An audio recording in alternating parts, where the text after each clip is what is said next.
我考上大学后，亲戚朋友轮番来祝贺，可嫂子却哭了。她抹抹眼泪，抽噎着说：凡事都得讲究公平。我嫁过来，你们说把我当亲女儿对待，那我和妙妙是不是得一视同仁？都是赔钱货，凭什么我初中毕业，他却可以上大学？但提到通知书的归处，他又摸着孕肚提要求，让我弟去上。他脑子灵活，能跟上进度，否则我就断了你们林家的香火。爸妈忍无可忍，骂骂咧咧，抄起扫把，将他和哥哥一起扫地出门。随便你，我家没有皇位要继承，碍眼的糟心玩意儿，赶紧给我滚！这下，有人要竹篮打水一场空喽。大家好，开始今天的分享之前，希望你能给人间烟火点个订阅，我将会分享更多优质的内容。收到心仪985录取通知书那天，爸妈在家摆席宴请宾客，亲戚朋友笑容满面，祝贺我和爸妈，连连夸我懂事有出息。我嘴角挂笑，一一道谢。直到酒过三巡，我伸手接过宾客的道喜红包时，嫂子突然将碗重重一放，不顾场合，趴在饭桌上呜呜哭出声来。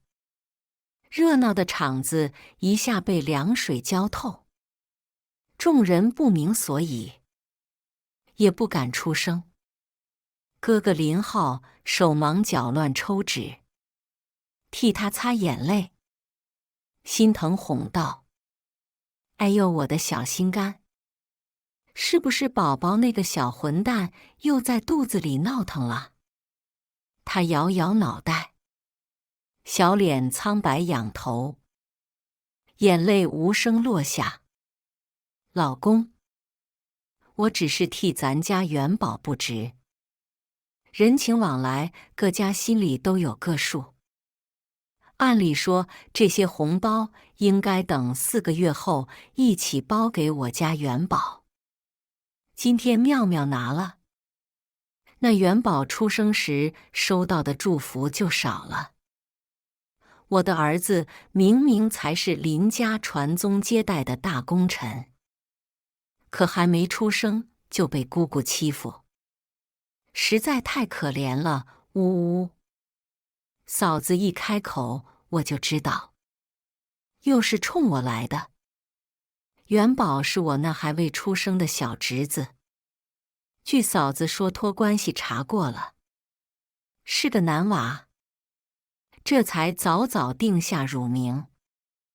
我就不明白了，她嫁过来半年，我一个高3生，天天专注学习，一没多花钱，二没惹是生非，为什么非得跟我过不去？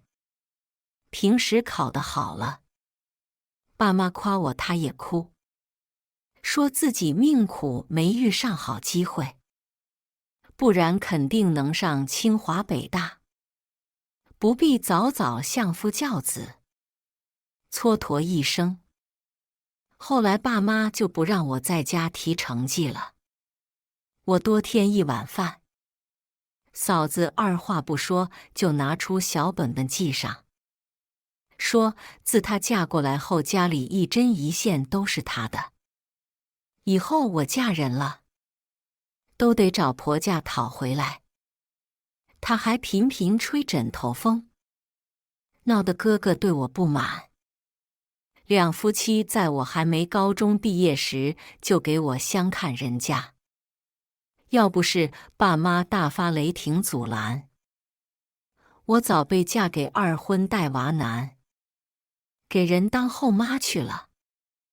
诸如此类的事，数不胜数。而一向宠他的哥哥，永远不分青红皂白的拉偏架。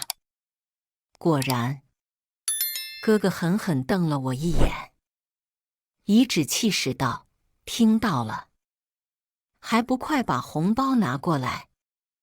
你要还是个人，就不该抢你小侄儿的东西。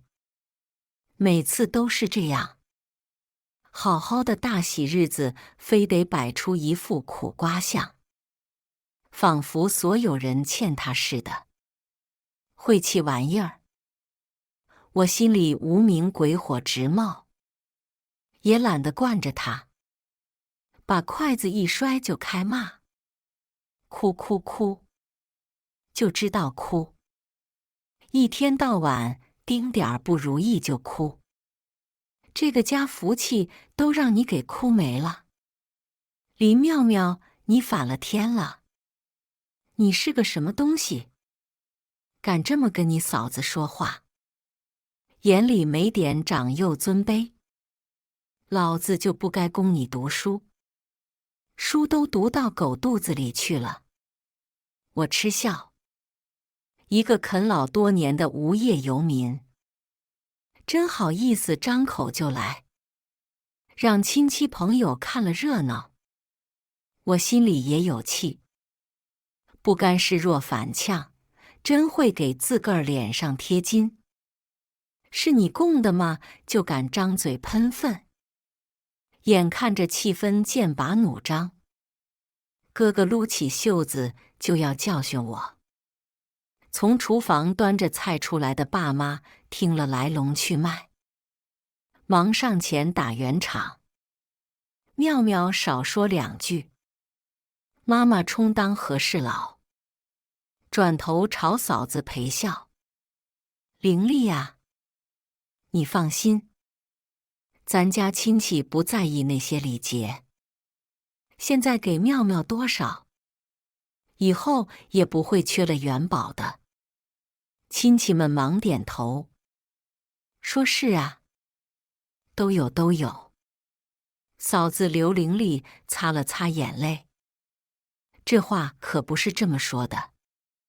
各位哥嫂叔姨都来评评理。现在林妙妙把钱上交给我，那元宝就可以拿今天这份，还可以拿以后那份。你们说是不是这个理？所以算起来，林妙妙还是拿了元宝的钱。今天不吐出来还给我家儿子，我就跟他没完。我乐个去！这套歪理邪说都能拿出来，想钱想疯了吧？永动机算是让他研究明白了。看来刘伶俐今天是铁了心想从我口袋里掏出钱来。亲戚们摇头不是，点头更不是，面面相觑，说不出话来。妈妈又给出解决方案：“这样吧，妙妙这份就由妈给你补上，元宝也可以拿双份。”嫂子尖叫：“妈！你真当我好欺负不成？你和爸的钱本就是我和林浩的，你这么做不过是把钱从我左口袋掏出来，再放到右口袋。我又不傻，家庭琐事爸爸向来不掺和，都是由着妈妈解决。但他好面子，好端端的一顿饭被闹成这样。看着亲戚异样的眼光，他脸上有些挂不住，此刻拍了拍桌子，也忍不住动了怒：“够了！什么你的我的他的，咱们是一家人，就该互帮互助。闹成这样像什么话？这事就按你妈说的做。再针对妙妙，你们两口子现在就给我滚出去！爸爸好歹是上市公司高管，板起脸来不怒自威。哥嫂悻悻闭嘴，缩缩脖子，鹌鹑似的不敢说话了。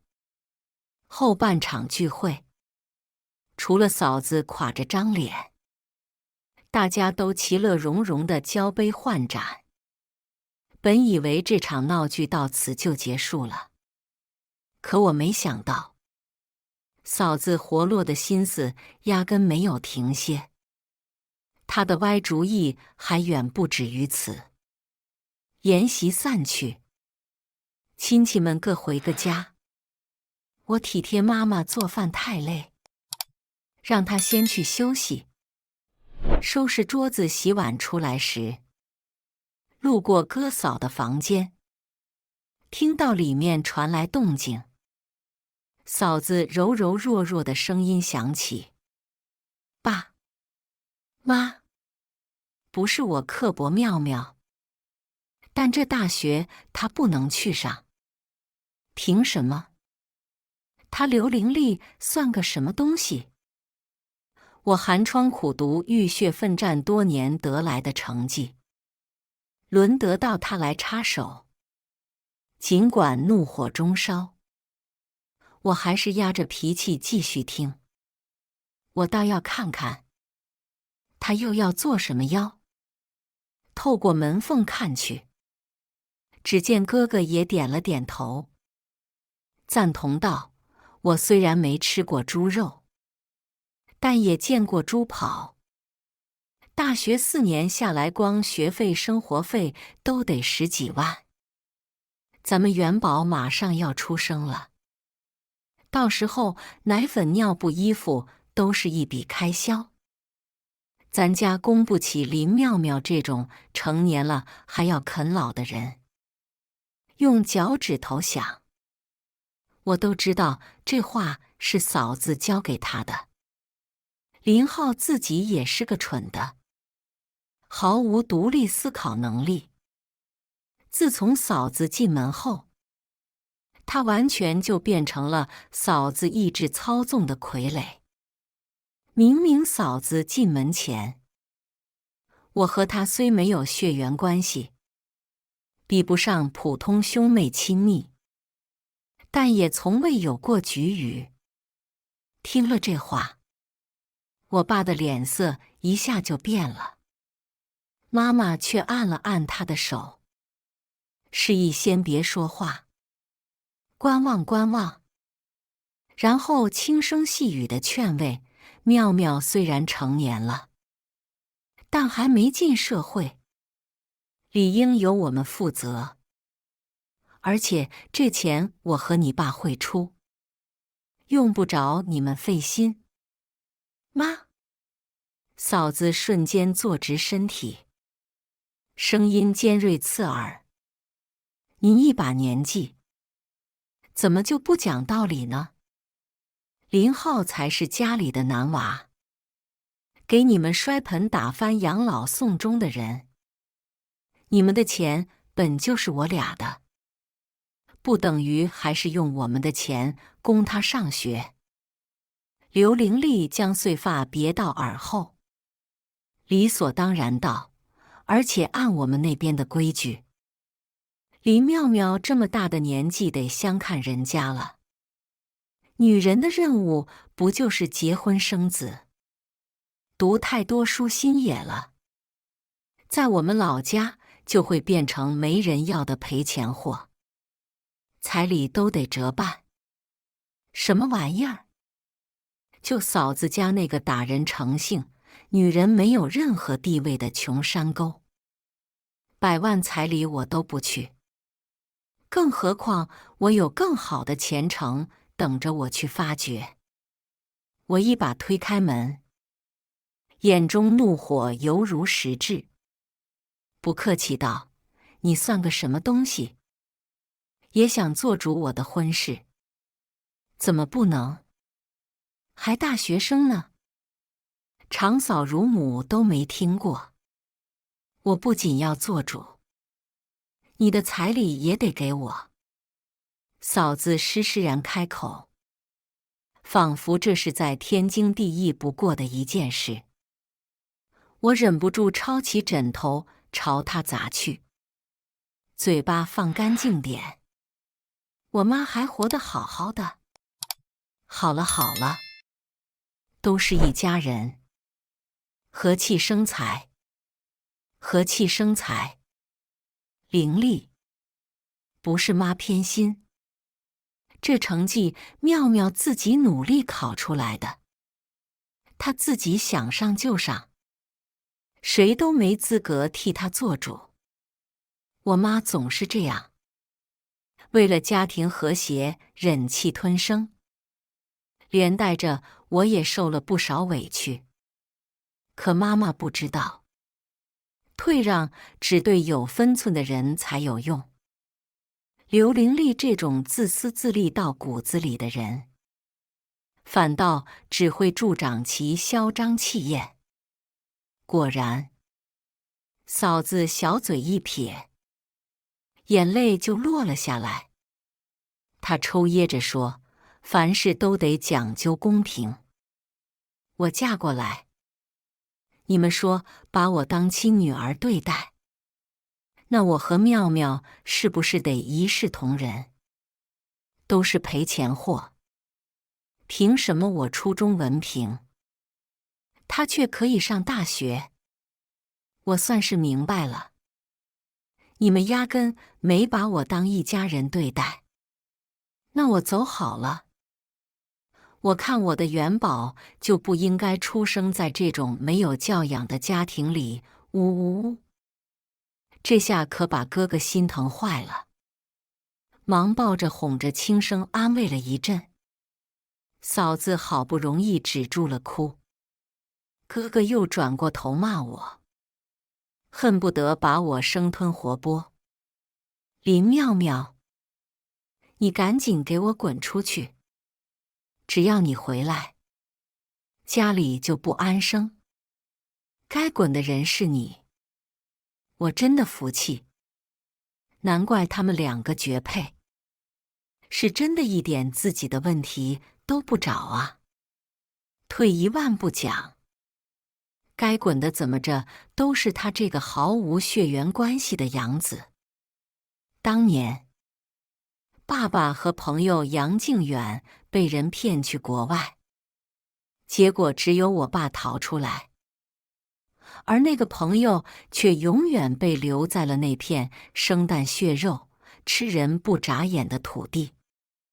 林浩他妈得知消息，二话不说卷走杨靖远所有的财产，然后直接把林浩这个拖油瓶扔在我家门口。这些年从未过问一次。爸爸顾念朋友的名声，获救后对外的说辞一直都是自己被朋友所救。可实际上呢？这从头到尾都是林浩生父组织的一场骗局。杨靖远早就上了贼船，他作为中间人，将最信任他的朋友骗去国外。好在爸爸警惕，临到最后一步，避开各种耳目，悄悄逃了出来。林浩的生父却因没有完成指标，被园区的人抽皮扒筋。这些年，林浩一直信以为真，携恩图报，理所当然占尽我家一切福利。爸妈也把他惯得愈发没边。创业失败，亏空家里所有积蓄不说，还想偷出房产证抵押贷款。要不是爸妈发现及时，恐怕现在全家人都得住进桥洞。我们家这些年已经做得够多够好了，一切都对得起自己的良心，压根不亏欠任何人。行了，不安分的是妙妙吗？林浩，你自己瞪大眼睛看看，娶了个什么玩意儿？她刘伶俐就是个不安分的搅家精。眼见爸爸真的动怒，哥哥也不敢说话了，只是宛如跟我有什么深仇大恨似的瞪着我。爸，您怎么能这么说我？这个家不能一个清醒的人都没有啊！我只是帮你们看清林妙妙这个啃老的白眼狼而已，我哪里有错了？嫂子幽怨开口，一副被冤枉的委屈模样。嫂子这个人，不达目的不罢休，只要不顺着他，整个家都能被闹得天翻地覆。更何况还有个宠着他的哥哥一起搅浑水。一向没脾气的妈妈也有些不耐烦了，干脆单刀直入。通知书已经发下来了，你就直说你想怎么办吧。刘玲丽一改颓相，坐直了身体，这才露出今天第一抹真心实意的笑容。她一个女孩子，上那么多学有什么用？还不是得嫁给别人。现在花钱就是亏本买卖，更何况女孩没有男孩聪明。高中能跟上进度，大学可不一定。别到时候花了钱也是白读。竹篮打水一场空的道理，想必你们也明白。要我说，这学的男孩去上。我弟最近找工作缺个文凭，他虽然中专毕业，但脑子灵活，去了肯定能跟上进度。这通知书给了他，才算是发挥最大的用处。我笑了，不知是气的，还是被他蠢的。兜了这么大个圈子，感情是在为那个混混弟弟谋福利呢。他以为大学的规章制度和检验流程是傻的吗？随随便便就能顶替进去？刘玲丽是个伏地魔，这事儿我们全家都清楚。毕竟，当初为了救他的宝贝弟弟，他甚至舍身勾引，还以身相许嫁给了我哥。说起嫂子这个弟弟，我哥还跟他有点渊源。林浩这人别的本事没有，徒有一身傲气，无处施展，总觉得自己能力惊人，只缺一个机遇就能一飞冲天。可现实是，他跟着所谓的早早出来闯荡社会的成功人士一起创业，以打点门路为由，几乎败光所有家产，甚至抵押房产不成，还冥顽不灵跑去爸爸公司要钱，害得我爸一把年纪丢了老脸不说，还差点失业。那个贵人就是刘玲丽的亲弟刘恒。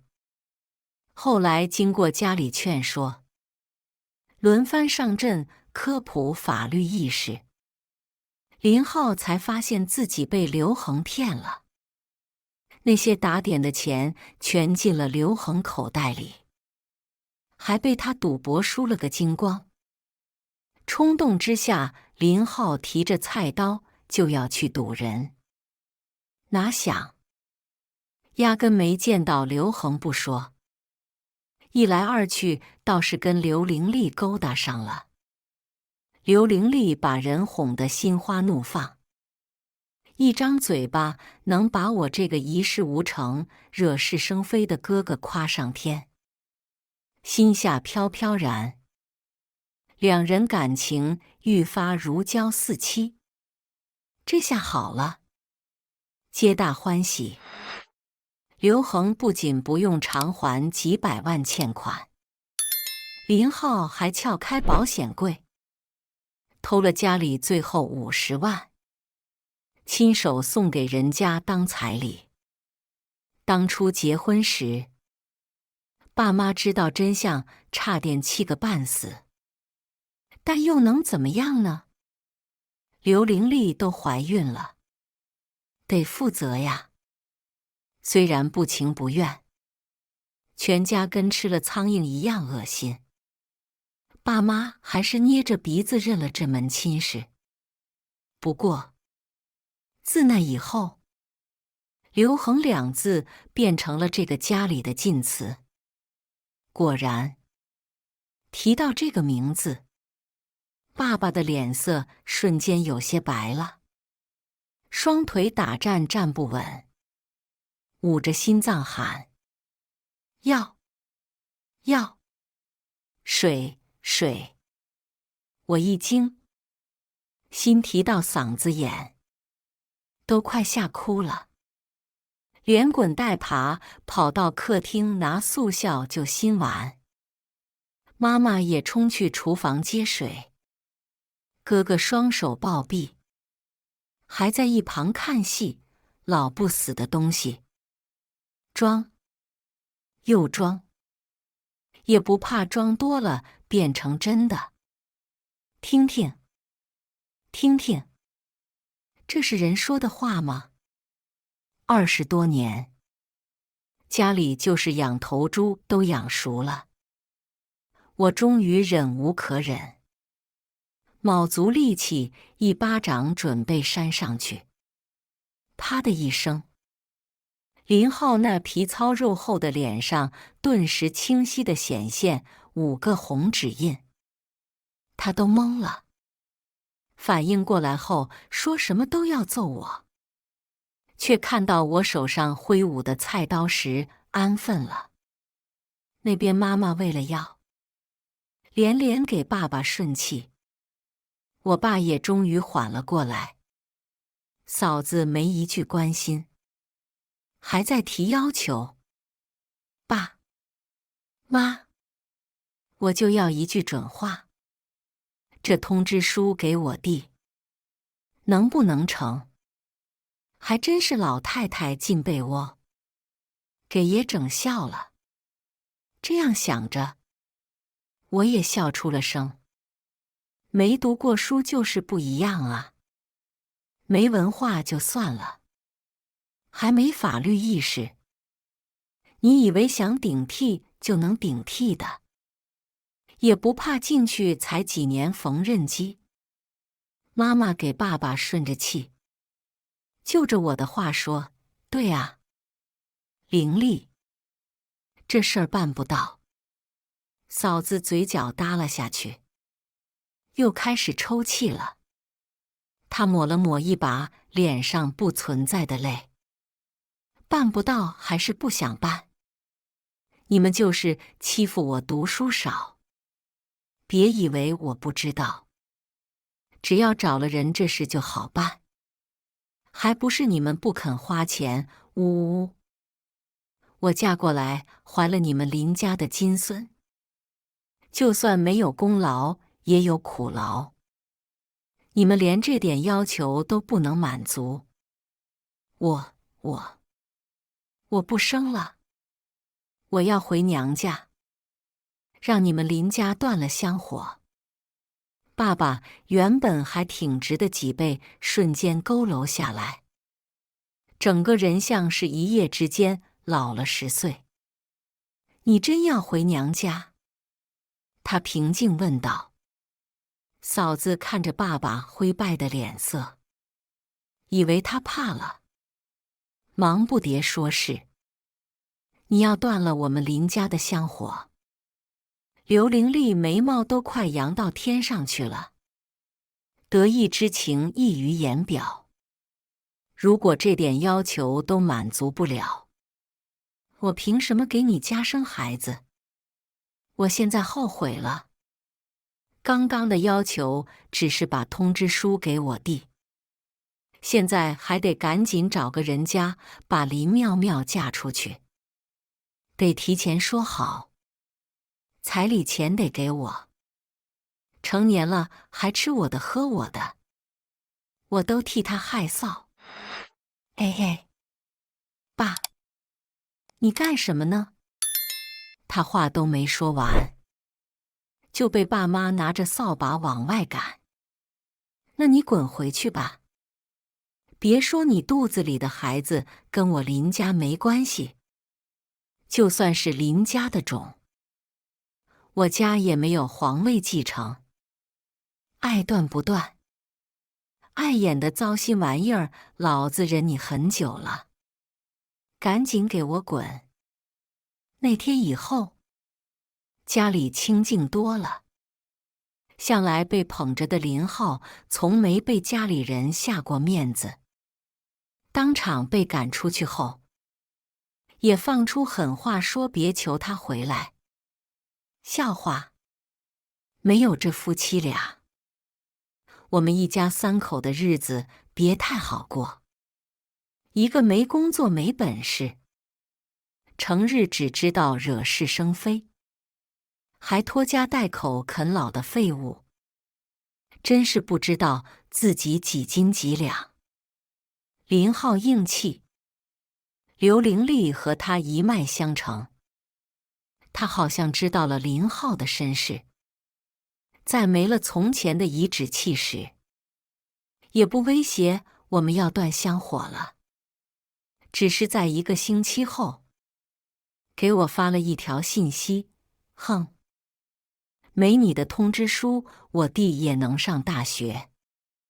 我禁不住好奇，多问了2句。嫂子得意洋洋说找了个门路，2万全包。对方保证把他弟送到和我同一个大学，一眼假的骗局。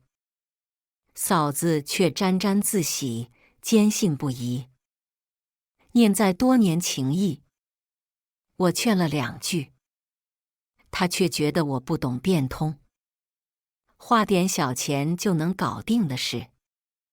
有人居然累死累活读书参加考试，书读多了果然会变成书呆子。妙妙啊！不是嫂子自夸，是金子到哪里都会发光。你嫂子虽然没读过什么书，但头脑比你灵活多了，更别提我弟了。他那个本事，以后找工作时1年没个100万都留不住他。我摇摇头，好言难劝该死的鬼。既然他要作死，我也拦不住。报应来得很快。临近开学，那个所谓有门路的中介以交择校费为由，又骗了哥嫂3万后，消失不见了。那3万是他们所有的积蓄，2人并没有正式工作，整天游手好闲。现在被骗后交不起房租后，只能回来求助。我跟同学聚完会回家，就看到哥嫂坐在沙发上，哥哥沉默不语，嫂子摆出一张苦瓜脸，跟我妈编排我。林妙妙早就知道我会被骗，但就是故意不告诉我，想看我的笑话。读那么多书有什么用？一个人品行不好，到哪里都不会受欢迎。小小年纪就心思不正，心肠也太歹毒了点。他还以为只要自己肯纡尊降贵回来，爸妈就会和从前一样捧着他们。可惜，这算盘注定要落空了。没有他俩的干扰，1个多月够我跟爸妈洗脑800回了。我妈闻言只是翻了个白眼，一把甩开他的手，自己蠢还怪别人。嫂子泪意连连，用眼神求助哥哥，可哥哥只是不耐烦地说了句差不多得了。哥哥似乎真的一夜之间成长了。频频向我示好，还与有容焉在朋友圈晒了我的通知书，顺便警告嫂子别为难我。如果这点小伎俩就能让我真的相信他变好，那就枉费我跟他相处这么多年。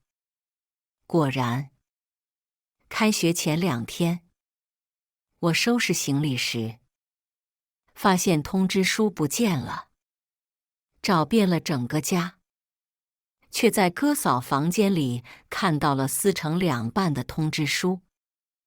他们大概是觉得撕了通知书就能阻止我上学和花钱。我当场火冒3丈，摔了他们房间不少东西才走。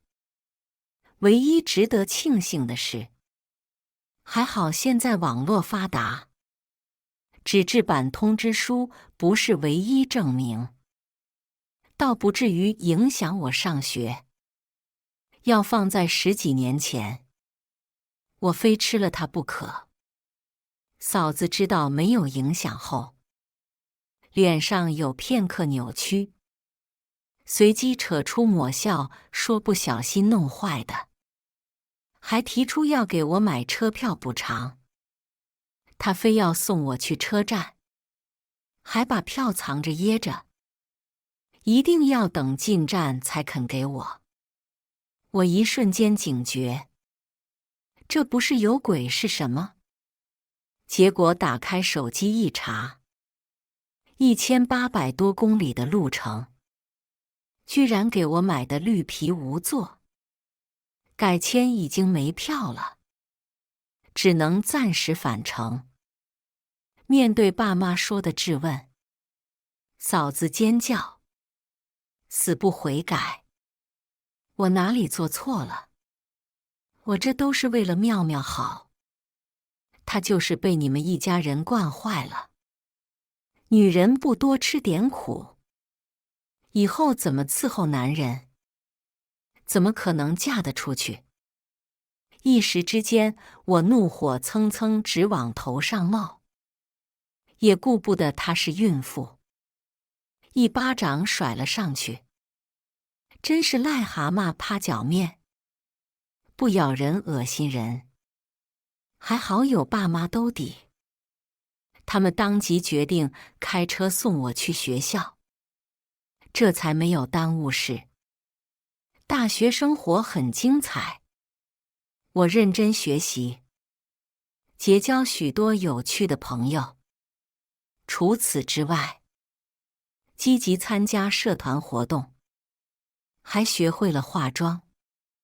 家里的那些糟心事我没多管，只知道爸妈体念嫂子月份大了，租房不安全也不方便，心软之下还是同意那2口子住家里了。临近寒假，嫂子生了，是个小男孩，家里新添了个人口，加之爸妈也喜欢孩子，所以和哥嫂的关系倒是缓和不少。具体表现为，他们居然同意嫂子她弟刘恒来我家过年。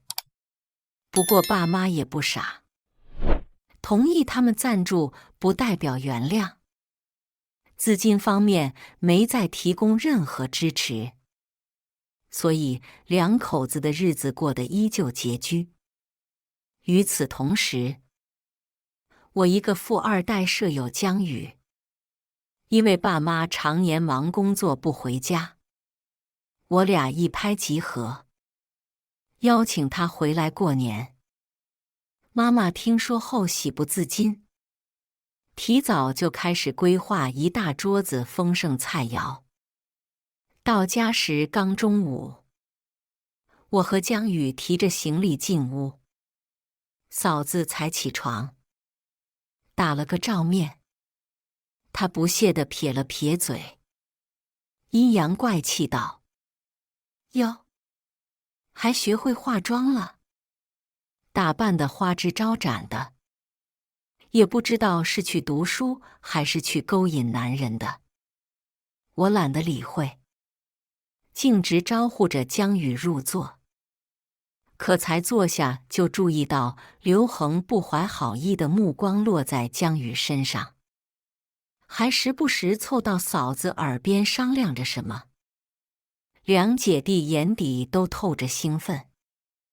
刘恒这人无法无天，不仅好赌，还曾因猥亵女性进过局子。我留了个心眼，晚上特地和江宇睡一个屋，一连几天都相安无事。我几乎以为是自己过于杯弓蛇影，就当我松懈下来时，却突然出事了。爸妈和哥哥正月外出走亲戚，我向来不喜欢这种场合，加之有江宇这个客人要招待，便没跟着。嫂子要带元宝，也留在家里。当天晚上，江宇屋里就传来尖叫声。我从睡梦中惊醒，先是拨打报警电话，然后迅速跑出去，却被嫂子一把捂住嘴。她恶狠狠道：“少管闲事，我弟还没尝过大学生呢，坏了他的好事，我要你好看。等他生米煮成熟饭，拿下这个有钱人，把他留在这里，你不也可以跟着沾光吗？”我说不出话来，只能一直摇头。弟弟，你抓紧的，这个贱人有姐替你看着。他以前常干农活，力气大到我挣不开，我简直快要气疯了，居然把胡作非为这一套带到我家里来，眼里还有没有法律了？余光瞥见一旁茶几上面的剪刀，我顾不得其他，想伸手去拿，却被刘玲丽发现。她拖着我远离一切尖锐物品。与此同时，脖子上那只手用力收紧，几乎让人窒息。透过敞开的大门看去，即便奋力挣扎，江宇身上的衣服也已经被扯坏。巨大的无力感席卷而来，几乎把我淹没。我闭了闭眼，喉间溢出一丝悲鸣，不禁感到绝望。千钧一发之际，警察到了。劫后余生的大喜大悲让我一下瘫倒在地，整个人冷汗涔涔，浑身湿透，像是在大夏天40度的毒辣太阳里跑了10公里一样。我顾不得脖子上的掐伤，手脚并用，连滚带爬拥住瑟瑟发抖的江宇，拍拍他的后背，轻声安抚：“没事了，没事了。”刘玲丽和刘恒被逮捕，起初他们还企图狡辩，说这是家事，自家娘们不听话，所以教训教训。等到警察让他们拿出证据来时，却说不出话来了。刘恒眼珠子转了转，一口咬定都是我姐这个毒妇出的主意。警察先生，不信您可以看看我和我姐的聊天记录，都是她怂恿我。刘玲丽满脸惊愕，下意识辩驳：“不，我没有。”却在对上刘恒警告的目光时，一下失了声。他无声张了张嘴，脸色煞白，面如死灰点头。他说的对，是我。刘恒不是第一次干这种事，显然比他姐聪明多了，没留下什么把柄。所有聊天记录中都显示，他是受刘玲丽指使。上了大学就了不起了呀，都是女人，凭什么她过得跟公主一样？这种人要是留在咱们山里给大家伙当媳妇，到时候不还得听我差事？等他们两个都没了清白，要是还敢去上学，我随便拍点没穿衣服的照片去学校一闹，看他们还有没有脸继续读下去。你动作快点，完事以后记得把林妙妙这个赔钱货送到村里去，卖给村口瘸子当老婆，彩礼10万，咱俩对半分。信息中可以看到，刘玲丽是因为嫉妒，所以怂恿弟弟犯下罪行。可我哪能让他们如愿？早在江宇要我搬回自己房间，想一个人睡的那一晚开始，我就做了充足准备。我拿起江宇房间桌子死角处的监控，交给了警方。里面记录了刘玲丽姐弟俩作案的全过程，包括他们说的话。事实胜于雄辩。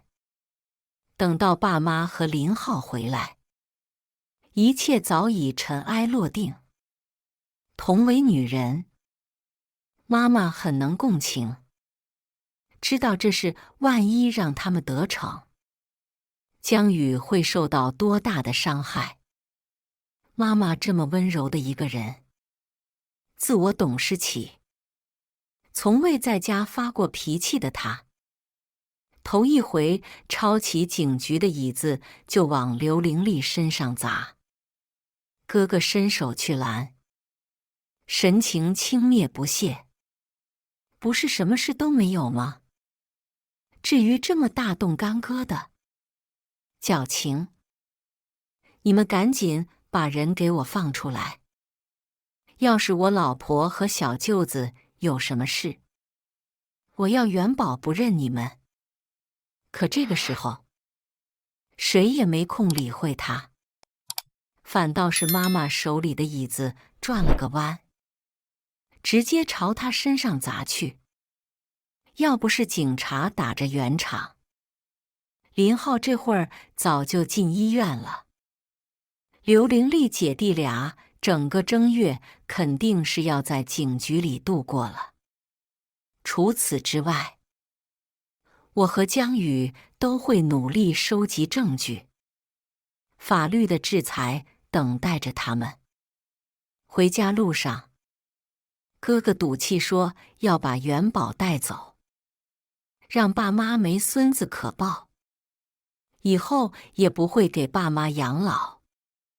爸爸甩了他一巴掌，要他安分点。许久后摇摇头，感叹家门不幸，此路不通。哥哥又来求我，威胁我，一路上胡搅蛮缠。可下车后，他就自顾不暇了。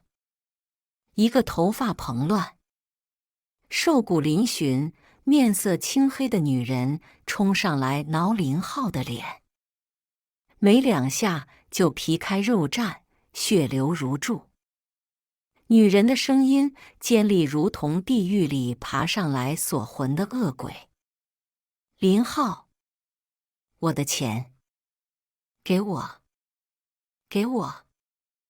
林浩一脚将人踹开，慌乱道：“你说什么？我听不懂。赶紧给我滚！”爸爸手里的袋子一下掉落在地。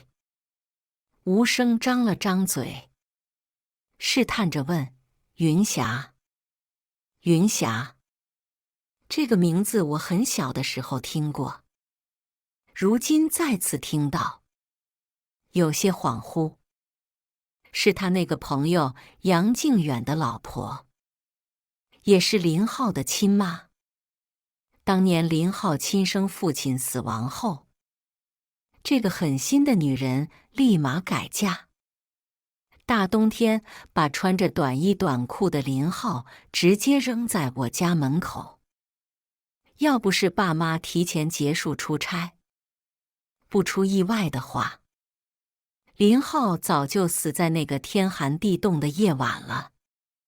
从那时起，爸爸就将他视如己出，还一直告诫，以后不准跟他那个蛇蝎心肠的亲妈联系。那位叫云霞的女人却无暇理会我爸，只是揪着林浩的衣领要钱。我他妈哪来的钱？你吸了我这么多年的血，别以为我不知道你在干什么。再不知足，老子送你进局子。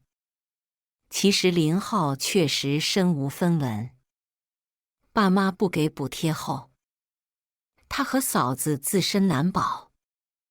元宝的奶粉衣物全是妈妈亲自采购，哥嫂除了维持温饱，压根没法从妈妈手里抠出1分钱。从女人癫狂的话语中得知，林浩这么多年一直都没跟他断联，还偷偷给他塞了不少钱。我余光一瞥，猛然看见那抹纤细的手臂上有几个针孔，怀疑一旦升起，很多事情就愈发明显。我抖着手偷偷发了报警短信，悄悄拉着爸妈和江宇远离这俩人。面对云霞，林浩一副死猪不怕开水烫的铁公鸡模样。哈哈哈哈哈！云霞人突然毫无预兆的大笑。既然不给我钱，那你也没好日子过。他转头看向我爸，眼中带着毁灭一切的疯狂，目光炯炯开口：你不会真以为林浩是杨靖远的种吧？自我感动替害你的仇人养了20几年的儿子，好玩吗？林浩屁滚尿流跑过来，抓住爸爸的裤脚。爸，他是疯子，你别听他的。我就是我爸的亲儿子，他骗你的，你别信。你不会真信了吧？我自己都不知道这个野种是哪来的。哦，对了，这个野种自己早就知道了，还骗了你这么多年。你的钱一半被他赔了，一半被我花了，哈哈哈哈。虽然云霞神志有些不清晰，说话东倒西歪，但我们还是抽出了很多信息点。林浩是云霞从路边捡来的。当年怀孕后，杨靖远常年不在家，云霞耐不住寂寞，和别的男人苟合，却不小心流了产。恰巧杨靖远那时在国外回不来，既没发现端倪，也方便了云霞暗箱操作。所以爸爸这些年的行为不过是自我感动，甚至在林浩母子眼里是一场彻头彻尾的笑话。爸爸愣在原地，手上智能手表发出尖锐报警声。爸！我大喊着去扶，可还是晚一步。我眼睁睁地看着他直愣愣瘫倒在地。救护车来得很及时，爸爸突发脑梗和各类并发症。进入医院后，医生做了判断，赶在黄金4小时内打了溶栓针。目前已经醒了，只是整个人都像是蔫了，没了精气神似的。不知道是因为后遗症，亦或是不愿意面对现实。我们一行人上了救护车，只剩下林浩母子还在原地拉扯。警察接收到我的信息，很快出警。他们按照我的描述发现了云霞，可与我描述的场景有些出入。他倒在血泊里，腹部还直直插着一把刀，伸手探去时已没了气息。现场并不见林浩的身影，他杀人后畏罪潜逃了。听到这个消息的我眼皮狂跳，我连夜收拾东西，正打算带着爸爸转院时，就听到了好消息。警方历时2天，终于抓到了林浩。林浩已经躲回云霞老家，可据警方审问，他并不甘心我们一家人还活着，所以冒险回来动手。于是被蹲在医院附近值守的便衣敏锐察觉，一把抓获。听到我的转述，这一次爸妈是彻底失望了，甚至连元宝被送到刘玲丽娘家。念在孩子还小，爸妈咬咬牙，在他襁褓里放了几万块钱。至于他今后的人生如何，我们既预测不了，也顾及不到。后来经过正义审判，刘恒和刘玲丽作为主犯和从犯，因为强奸未遂，分别被判了5年、3年，得到了应有的惩罚。林浩性质恶劣，因故意杀人，被判20年。我们一家人换了个城市生活，谁也没告诉，只想彻底远离这个是非之地。